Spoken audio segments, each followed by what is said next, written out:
ఇంకొద్దు. Question number 13634 minister for revenue. Revenue minister గారు.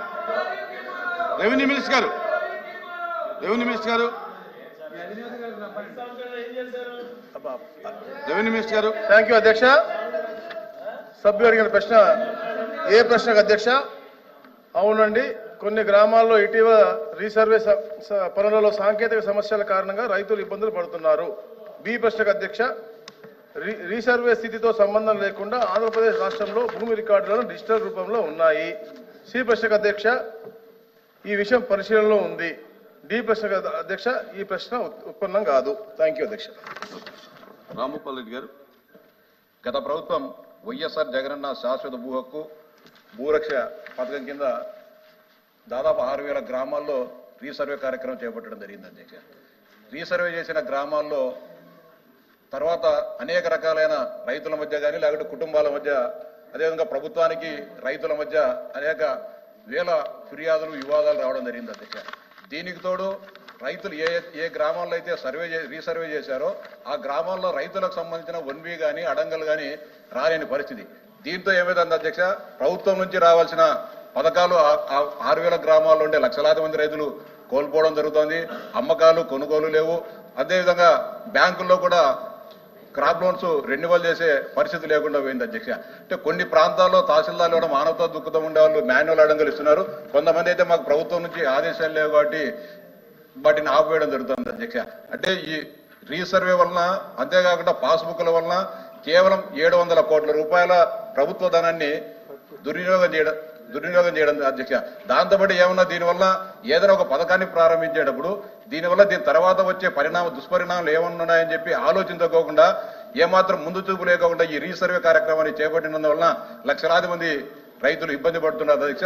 మీ ద్వారా గౌరవ మంత్రి గారికి విజ్ఞప్తి చేసేది ఏంటంటే ప్రభుత్వ ప్రాయోజిత పథకాలన్నీ కూడా రైతులకు అందే విధంగా పాత సర్వే నెంబర్లు ఏమున్నాయో ఆ పద్ధతిని పునరుద్ధరించాలని చెప్పి విజ్ఞప్తి చేస్తున్నా. అంతేకాదు ఈ పథకంలో ఎన్ని వేల కోట్ల రూపాయలు ఎన్ని వందల కోట్ల రూపాయలు ప్రభుత్వం దుర్వినియోగమైంది. అంతేకాకుండా పాస్బుక్లమైన భూమి అనే సెంటిమెంట్ అధ్యక్ష.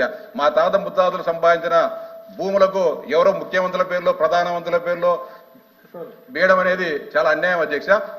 దాన్ని రద్దు చేస్తున్నారా? అంతేకాకుండా మా భూములలో మా ఫోటోలు కానీ మేము వేసుకోం అధ్యక్ష. ముఖ్యమంత్రులు వస్తూ ఉంటారు పోతూ ఉంటారు, రాజులు చక్రవర్తులు కాదు అధ్యక్ష. ఆ సర్వే రాళ్ల పైన ముఖ్యమంత్రుల ఫోటోలు వేయడం అనేది ఎంత దుర్మార్గం అధ్యక్ష. వీటన్నిటి మీద కూడా ఎంత ఖర్చు చేశారు. దీనిపైన రైతులకు మేలు జరిగే విధంగా ప్రభుత్వం ఒక సత్వర నిర్ణయం తీసుకోవాలని చెప్పి మీ ద్వారా గౌరవ మంత్రి గారు విజ్ఞప్తి చేస్తారు. అధ్యక్ష, ఈ రీసర్వే వల్ల గత ప్రభుత్వం ఇచ్చినటువంటి నిర్వాహం వల్ల చాలా మంది రైతులు అధ్యక్ష ఉండాల్సినటువంటి భూమి కంటే తక్కువ వాడడం, కొంతమందికి ఎక్కువ వాడడం ఉంది అధ్యక్ష. ఎక్కువ వచ్చినటువంటి రైతులేమో చెప్పడం లేదండి, తక్కువ వచ్చిన వాళ్ళేమో ఈ రోజు వరకు collector office, MRO office, RDO office చుట్టూ తిరుగుతున్నారు అధ్యక్ష. మీ ద్వారా మంత్రి గారికి ఒకటే విజ్ఞప్తి చేస్తున్నాను అధ్యక్ష, దీనికి వెంటనే ఫుల్ స్టాప్ పెట్టాల్సినటువంటి అవసరం ఉంది అధ్యక్ష. ఈ రీసర్వే సంబంధించి గ్రామాన అవేర్నెస్ క్యాంపులు నిర్వహించి ఈ సమస్యకు పరిష్కార మార్గం చూపాలని మీ ద్వారా అడుగుతున్నాను. ఓకే మంత్రి గారు ప్లీజ్ కూర్చోండి. చాలా బిజినెస్ ఉందండి, సప్లిమెంటరీలు ఏమి లేవు, కూర్చోండి సూటిగా చెప్పండి. మెట్ట భూమి పల్లంగా చూపిస్తుంది, పల్లం మెట్టగా చూపిస్తుంది. ఎకరం ఉంటే ఎకరన్నారో ఇంకో సెంట్లు అదనంగా చూపిస్తుంది. దాంతో వాళ్ళ సంక్షేమ పథకాలు కూడా కోల్పోతున్న పరిస్థితి ఉన్నది. ఇలాంటి విషయాలు రెవెన్యూ ఎంఆర్ఓ ఆఫీస్కి వెళ్తే వాళ్ళు ఎన్ని ఇబ్బందులు పెడుతున్నారంటే ప్రజలకి అర్థం కాదు. అందువల్ల నా డాక్యుమెంటు ప్రకారంగా ఆన్లైన్లో ఉండాలి, నా డాక్యుమెంట్కి భిన్నంగా ఆన్లైన్ సమాచారం చూపింది. దీంతో ఇలాంటి సమస్యలన్నీ వస్తున్నాయి. ప్రజలు ఆ ఎంఆర్ఓ చుట్టూ తిరగలేక నేను కూడా ఎన్నో సమస్య పెట్టుకెళ్ళా, ఒక్క సమస్య కూడా ఎంఆర్ఓ ఆఫీస్ పరిష్కారం చేయలేదు. అందువల్ల మీరు ఈ సర్వేలా ఆ సర్వేలా ఈ సర్వే ఏ పేర్లు పెడతారని అదనం నా డాక్యుమెంట్ ప్రకారంగా నా భూమి ఆన్లైన్లో చూపించాలి. ఇది ప్రజల కోరిక. దీని మీద స్పష్టమైనటువంటి వివరణ. మంత్రి గారు. Thank you speaker sir. గౌరవ సభ్యులు రామ్ గోపాల్ రెడ్డి గారు, బిటి నాయుడు గారు, అలాగే వెంకటేశ్వర గారు అడిగిన ప్రశ్నలకు అధ్యక్ష, భూముల సర్వే పేరుతో ప్రజాధనం అంతా కూడా దోచుకోవడానికి గత ప్రభుత్వం అధ్యక్ష, వైసీపీ ప్రభుత్వం పెద్ద కుట్ర పన్నారు అధ్యక్ష. వైఎస్ఆర్ జగనన్న శాశ్వత భూ హక్కు భూరక్ష పథకం కింద అధ్యక్ష అత్యాధునిక సాంకేతిక పరిజ్ఞానంతో రీసర్వే చేసేందుకు అవసరమైన ఏర్పాట్లు ప్రణాళికాబద్ధంగా చేస్తున్నట్టు జగన్ గొప్పలు చెప్తున్నారు అధ్యక్ష. చేతల్లో మాత్రం శూన్యం అధ్యక్ష. గత 100 ఏళ్ళలో ఎక్కడ జరిగిన విధంగా అతి పెద్ద సర్వేని రాష్ట్ర ప్రభుత్వం చేస్తుందని చెప్పేసి ఉదర కొట్టేశారు అధ్యక్ష.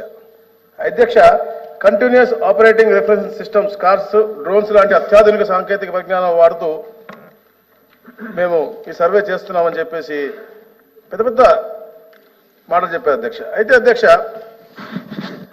భారత ప్రభుత్వం యొక్క డిజిటల్ ఇండియా భూ రికార్డు ఆధునీకరణ కార్యక్రమం భాగంగా రీసర్వే ప్రాజెక్ట్ అధ్యక్ష 2020లో అప్పటి వైసీపీ ప్రభుత్వం స్టార్ట్ చేసింది అధ్యక్ష. కాకపోతే ఇదేం కొత్త కాదు అధ్యక్ష. గత ప్రభుత్వాలు కూడా భూదార్ అనే కార్యక్రమం అట్లా డిజిటలైజేషన్ చేసి తప్పకుండా రాబోయే రోజులకు అనుగుణంగా ఈ డిజిటలైజేషన్ ఉండాలని చెప్పే లక్ష్యంతో గత ప్రభుత్వం కూడా చేసే అధ్యక్ష. కాకపోతే ఈ వైసీపీ ప్రభుత్వం వచ్చిన తర్వాత అధ్యక్ష ఈ విధానాన్ని రీసర్వేలో కరెక్ట్గా పాటించలేదు అధ్యక్ష. రీసర్వే అడ్డం పెట్టుకుని వారి పార్టీ ప్రత్యర్థులు ఇబ్బంది పెట్టాలి, ఎవరైతే వేరే పార్టీలో ఉన్నారో వాళ్ళందరూ ఇబ్బంది పెట్టాలా, వాళ్ళ అనువాయులు బాగుపడాలని చెప్పే లక్ష్యంతోనే ఈ రీసర్వే జరిగింది తప్ప ఎక్కడ కూడా పేద రైతులకి వస్తున్నామండి, పేద రైతులకి మంచి జరగాలని ఎక్కడ లేదక్క అధ్యక్ష. ఎక్కడ కూడా రీసర్వే జరిగితే అక్కడ భూము యజమానులకి వాళ్ళ హక్కు పత్రాలు పరిశీలించలేదు. ఎప్పుడైనా మన సర్వే పిలిస్తే అధ్యక్ష చుట్టుపక్కల అందరినీ కూడా పిలిచి మాట్లాడి సర్వే చేస్తారు అధ్యక్ష. కానీ ఇక్కడ ఎక్కడ కూడా అలాంటి పాటించకుండా వారికి ఇష్టానుసారంగా అధికారులు వెళ్ళిపోయి అక్కడ అంటే వాళ్ళు కూడా ఒత్తిడికి గురై, ఎందుకంటే వాళ్ళు చెప్తా ఉన్నారు, అధికారులు చెప్తా ఉన్నారు మేము ఒత్తిడిలో గురయ్యామని చెప్తున్నారు అధ్యక్ష. మీ ఊరిలో సమస్యలు ఉన్నాయో చెప్పండి నాకు. సర్వే పూర్తి చేయకుండా తగిన సమయాన్ని తీసుకోలేదు అధ్యక్ష. అయితే ఇక్కడ ముఖ్యంగా అధ్యక్ష ఏదన్నా సర్వే నోటీస్ ఇవ్వలే చెప్తున్నా, అదే చెప్పేది. ఇంకోటి అధ్యక్ష, ఏదైనా అప్పీల్ ఉంటే 60 రోజులు సమయం ఇవ్వాలని చెప్పేసి గతంలో ఉన్నాయి అధ్యక్ష. కాకపోతే దాన్ని కుదించి, ఎందుకంటే వీళ్ళకి పబ్లిసిటీ మీద ఉన్నటువంటి ధ్యాస ప్రజల యొక్క శ్రేష్ఠ మీద లేదు కాబట్టి దాన్ని తగ్గించి తొందరగా ఎలక్షన్ లోపల చేయాలి అని ఒక తపనతో 60 రోజుల అప్పీల్ టైంని 30 రోజులకి, మళ్ళీ 30 రోజుల అప్పీల్ టైంని మళ్ళీ 21 రోజులు చేసి వాళ్ళకి సమయం ఇవ్వకుండా వారి సమస్యలు పరిష్కరించాలి చిత్తశుద్ధి లేకుండా చేసినటువంటి మూలంగా ఈరోజు ఇన్ని గ్రీవెన్స్ వస్తున్నాయి అధ్యక్ష. అది కూడా చెప్తా, ఎన్ని గ్రీవెన్స్ వచ్చినాయో చెప్తా అధ్యక్ష. దీంతో పాటు అధ్యక్ష ఇవన్నీ తెలుసుకుని మేము ప్రభుత్వం వచ్చిన తర్వాత తప్పకుండా దీన్ని సరిచేయాలనే లక్ష్యంతో మేము ముందుకెళ్ళాము అధ్యక్ష. దాదాపుగా 6,860 గ్రామాల్లో అధ్యక్ష ఇప్పుడు దాకా ఏదైతే రీసర్వే అయ్యిందో దాంట్లో గ్రామ సభలు పెట్టాము అధ్యక్ష. దాదాపుగా 2,70,000 గ్రీవెన్స్ వచ్చినాయి అధ్యక్ష. అంటే 3% of total 37,733 square kilometres where we have done the resurvey అధ్యక్ష. దాంట్లో వచ్చినాయి అధ్యక్ష. అవన్నీ కూడా అధ్యక్ష అంటే చెప్తున్నా, ఎందుకంటే వీళ్ళ పబ్లిసిటీలో ఉన్నటువంటి శ్రద్ధ ఎక్కడన్నా కూడా పేద ప్రజలకి వారి హద్దులు కానీ వారి హక్కులు కానీ కల్పించాలని మీద శ్రద్ధ లేదు అధ్యక్ష. దాంతోపాటు అధ్యక్ష ప్రజాధనం అధ్యక్ష, కేంద్ర ప్రభుత్వం ఒక ప్రతిష్టాత్మకంగా డిజిటలైజ్ చేయాలి అని చెప్పేసి ఒక కార్యక్రమం చేసి ఆంధ్రప్రదేశ్ని ఒక మోడల్ దీని కింద పెట్టి ఫస్ట్ ఇక్కడికి ఇవ్వడం నిజంగా చాలా సంతోషం అధ్యక్ష. కాకపోతే ఇక్కడ పబ్లిసిటీ పెంచుతాం అధ్యక్ష. మనం నచ్చితే రాని ఇప్పుడు సార్ తాత్కాలికమైనటువంటి పథకాలలో ఎవరి ఫోటోలు పెట్టుకోవచ్చు. అడిగారా ఫోటోలు అడిగారా? తాత్కాలికమైన పథకాలలో అధ్యక్ష ఫోటోలు పెట్టుకోవచ్చు అధ్యక్ష. రాణి రుద్రమదేవి పెట్టుకోవచ్చు, భగత్ సింగ్ పెట్టుకోవచ్చు, మహనీయుడు మహాత్మా గాంధీ గారు ఇక్కడ ఫోటో పెట్టుకోవచ్చు అధ్యక్ష. వీళ్ళు ఏం చేశారని చెప్పేసి పాస్బుక్ల మీదను ఈ బౌండరీ రాళ్ల మీద వీళ్ళ ఫోటోలు అధ్యక్ష. దాదాపుగా ఇది ప్లాంట్ చేయడానికే 108 కోట్లు, ఈ రాళ్ళు ప్లాంట్ చేయడానికే 108 కోట్లు తీసుకుని దాదాపుగా 900 కోట్ల రూపాయలు ఏదన్నా కానీ ప్రజాధనాన్ని దుర్వినియోగం చేసిన పరిస్థితి అధ్యక్ష. తప్పకుండా దీన్ని మా ముఖ్యమంత్రి గారు కూడా చూస్తా ఉన్నారు, ఎందుకంటే ప్రజలు చాలా ఇబ్బంది పడతా ఉన్నారు. తప్పకుండా సైమల్టేనియస్గా ఏదైతే రీసర్వేలో వీళ్ళు చేసిన తప్పిదాలన్నీ కూడా మనం రెక్టిఫై చేయాలని చెప్పేసి చూస్తా ఉన్నాం అధ్యక్ష.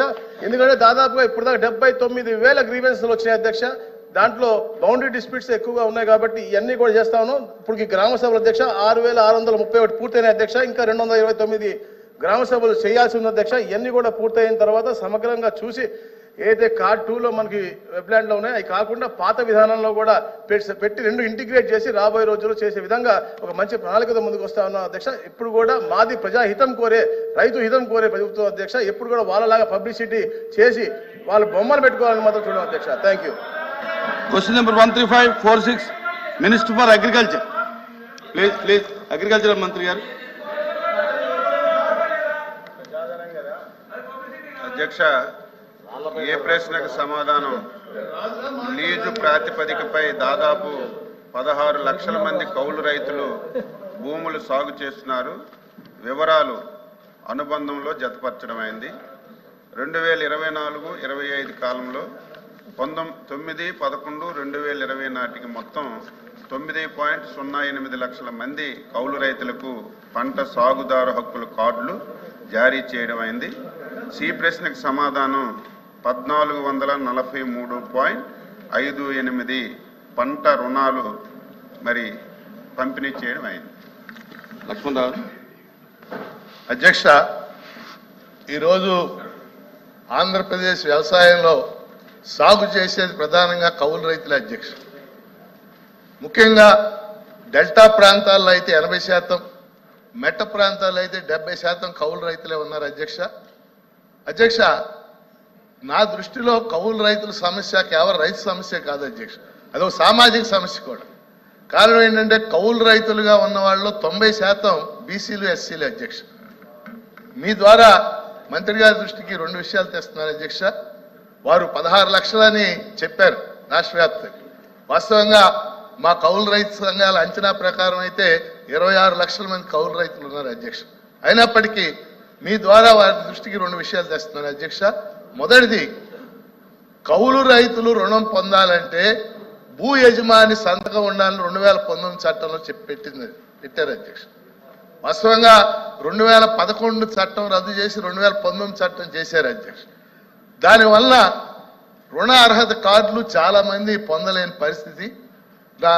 నా ప్రశ్న ఏంటంటే, ఒకటి, ఆ నిబంధన తొలగిస్తారా?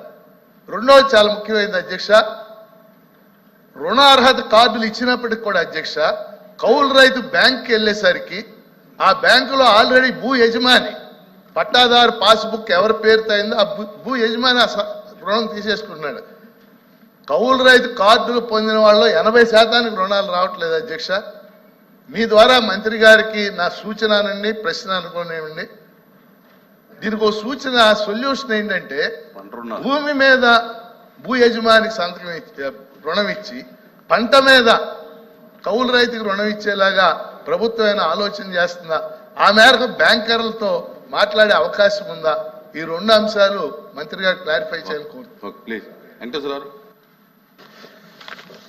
అధ్యక్ష, ఇప్పుడు ఈ కౌలు రైతులకు సంబంధించి ఈ యొక్క వాళ్ళకి సంబంధించినటువంటి ఈ యొక్క గుర్తింపు కార్డులు ఏదైతే ఉన్నాయో అది ఇవ్వడం కోసం నూతన చట్టాన్ని తీసుకొస్తున్నామని చెప్పి మా అంబేద్కర్ కోనసీమ జిల్లా ప్రాంతంలో కూడా వ్యవసాయ అధికారులు వచ్చి రాబోయే చట్టం ఇట్లా ఉంటుందని చెప్పారు సార్.